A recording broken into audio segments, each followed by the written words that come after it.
Alright y'all, this time around we've got a challenge locking device called the Fortress of Solitude by Dunn. Now I went ahead and I didn't, let me get zoomed in here. I didn't do this one ahead of time because I kind of wanted to walk through it with, because I'm getting a few new subscribers and I think newer pickers. So I kind of want to explain a little bit more of how I do these Schlages, because I love Schlages. A lot of people don't, but I learned on Schlages mostly because of the Sparrow's Progressive set. I used that a heck of a lot during my first few months at least. I still pick them up now and then, actually, the Progressive set. I pin them up to even some of my own homemade pins to try them out and whatnot and see how they're going to work. So, anyhoodles, like I said, it's Fortress of Solitude by Dunn. Now, what I'm going to do, like I said, since it is a Schlage, I'm going to use this little shotgun. We call them shotguns, or some people call them toothpicks. It's literally, if you don't know yet, it's literally just that bottom piece of a Schlage key. What I did is just cut it off with a cutoff wheel of just any old Schlage key. Cut off that bottom part and just leave a little nub so you can pull it back out of the lock. And it doesn't help with the picking at all. It's not like cheating. All it does really is keep any kind of pick from dropping down into this gutter right here. So I don't know, it's helpful. You don't have to use it, but you just slide that in the bottom right here like so, and it's out of the way. And another thing on these Schlages, I always talk about them, these Sparrows. This one, there's two that I usually use. This one on the bottom is barely any rise at all. I call it a little nub. These are from the Sparrow's Monstrum XXL set. I still have all the original picks from the same set I bought about a year and a half ago or so. I mean, these picks are just phenomenal. They're awesome. So this little one I call the nub, barely any rise at all, and then this very low rise, which is, I don't know what they call it. I call it a low rise because it's literally what it is. But these right here will get you into pretty much any Schlage. At least they do for me. So let's see what we got here. We got the bottom deal in there. We need some tension. Bada boom, bada bang. Oh, I didn't show the key working. Wow. Back it up. There's the key. I apologize. Getting ahead of the game here. Works like butter. Very, very good. Okay, now drop that shotgun in the bottom. Top of keyway tension. We'll go, let's try it clockwise. Why not? Alright, so again, the Sparrow's, I don't know what you want to call it, pick. Alright, so I'm going to go all the way in the back. You can start from the front or the back, whatever floats your boat. It doesn't really matter. What we're looking for is the first binder. So I'm going to go all the way. Yep, and that's where it is. I'm going all the way in the back, and I can already tell that last one is binding. So I'm going to go it first. Got a little click off of it. That's all I'm going to do because it feels like it doesn't want any more. Now I'm going to come out slowly, checking the other pins as I come out. That was, I think, 4. Let's see, 3. I'm looking for anything reacting to the pick, or to the tension wrench rather. I'm pushing up on this pin and look at the tension wrench. Counter rotation. I'm going to go for it. Slowly. Okay, that feels good enough for now. Coming out.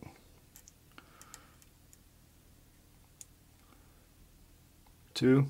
Counter rotation. A little more. That feels like it's set. 1 doesn't feel like it wants anything. So let's see. Now we'll go back in. 2 feels like it wants some more. Let's try it. Okay, it did. Alright, so there's 2 going back in now. 3, 4, all the way in the back again. Now we're getting some counter rotation from that pin all the way in the back. See if we can set it without oversetting anything else. Very carefully.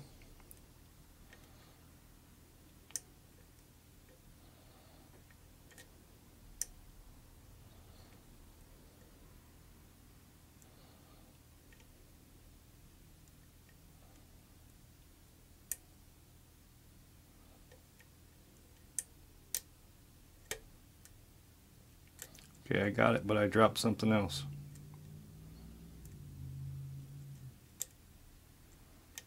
Let's see what it was. Coming back up right here. Yep, there we go. Bada boom, bada bang. Just like that. Look for the first binder, go to the next binder, and just keep doing that. Whether you got to go from the back to the front or the front to the back, it doesn't really matter. You're looking for the first binder, and then the second binder, and so on. It's all about the binding pins. Alright, so we got it open. Fantastic. Fantastic. That was a fun little lock right there. But like I said, I practiced a lot on Schlages. So Schlages are, I love picking Schlages because like I said, that's mostly what I learned on, I guess. So I see a Schlage lock and I'm all over it. Alright. Let's see what we got here. Bada boom, bada bang. We got it on the camera. Alright, let's go this way. Okay. So we're very much open, fair enough. We got a key so we can lock it back up. Get that clip off the back. Let's see if this dude will work on here. Yep.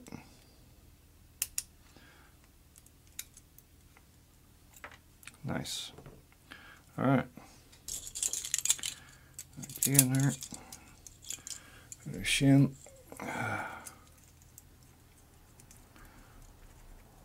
I am seriously hoping we're going to do the giveaways this week. For some reason, the stuff I ordered from Sparrows, it was one order, and I got the email I got from them has 2 tracking numbers on it. I have no clue why. Like I said, I placed one order, bunch of different things in one order, and I got 2 tracking numbers. But both of them apparently are supposed to be here. One shows tomorrow, so I'm hoping we'll have the giveaways going this week. I really hope so. Like I said, as soon as that stuff gets here, it's on and popping. That's all I'm waiting on. And what I'm probably going to do for first place is I'm going to include the names of everybody that sent in a padlock for the Locks Without Borders collection. Alright, so we got a 5-pinner here, everything pinned up. I see some magic already. Yep, I see some threading in the core also. To be honest, I didn't feel the threading. I did feel the counter rotation, so like spool action, but I didn't really feel any threading or serrations. It didn't feel like it.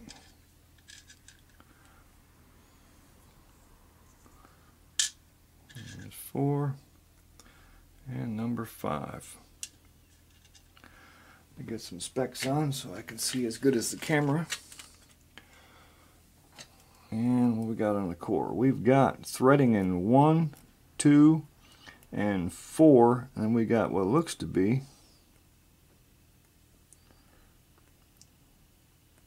no, I don't think that's an undercut. Maybe a little wallow it out right there, but nothing grabs. Maybe it was just wallow it out a little bit in number 3, because there's definitely not a lip there. Well, that's what we got. Let me see if I can capture that at all.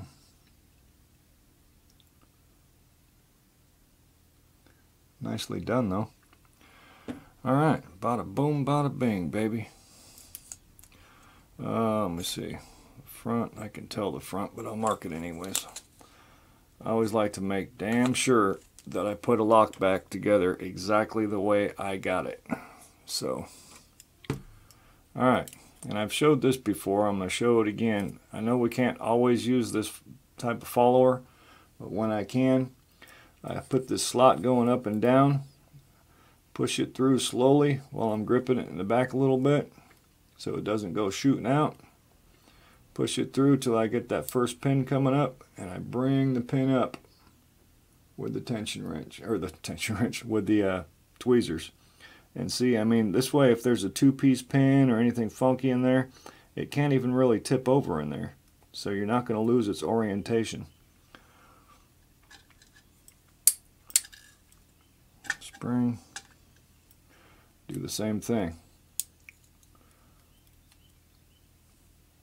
See, that way you know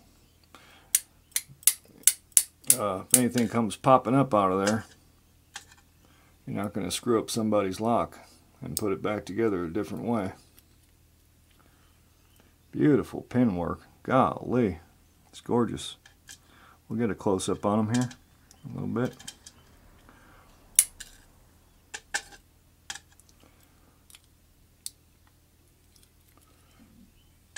Same with number 4.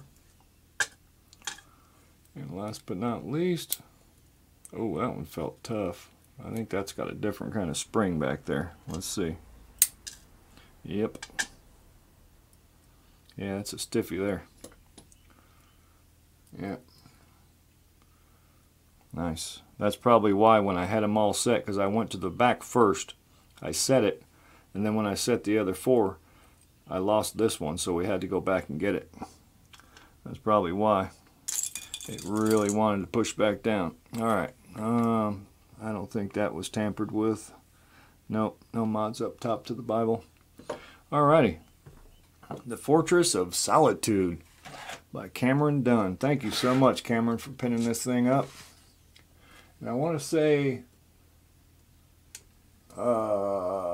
Jason Carlson sent it, maybe? I apologize if I got that wrong, but I believe I'm right. Alright, let's see. Straighten it out a tad. Alright, good enough. Key pins, we've got this, I guess we'd call that a spool, because that's how it's going to act in number 1. Serrated in number 2, standard in 3, double serrated in 4, same thing in number 5, and it's a little bit reduced also. Drivers, we got a double serrated in 1. We got this really cool spool with serrations in the spool and on the end right here. I hope the camera's picking that up good. It's really neat. That's a cool idea. Then we got number 3, this kind of rounded spool, I guess you'd call it, with a serrated end on it. Double serration in 4, and then again a spool with a sharp end on it in number 5. And we do got that oddball heavier spring in number 5. So very fantastic, wonderful lock. I had fun picking it. And again, y'all, I like I said, I am gonna have I'm probably gonna do like a double up type giveaway, and the first winner is gonna be selected using the names of everybody that sent in a padlock for the Locks Without Border collection. I'm gonna put all those names in a bowl probably or something. I'm not positive how I'm gonna do it yet, but that'll be the first winner, and then we'll probably do a runner-up that will get the second part of the giveaway. So like I said, I hope the stuff's here by end of week. I'm just waiting on some mail. So alright, thank you all so much for watching. Please comment, and as always, if you liked the video, give it a thumbs up. I appreciate you. Big Al signing off.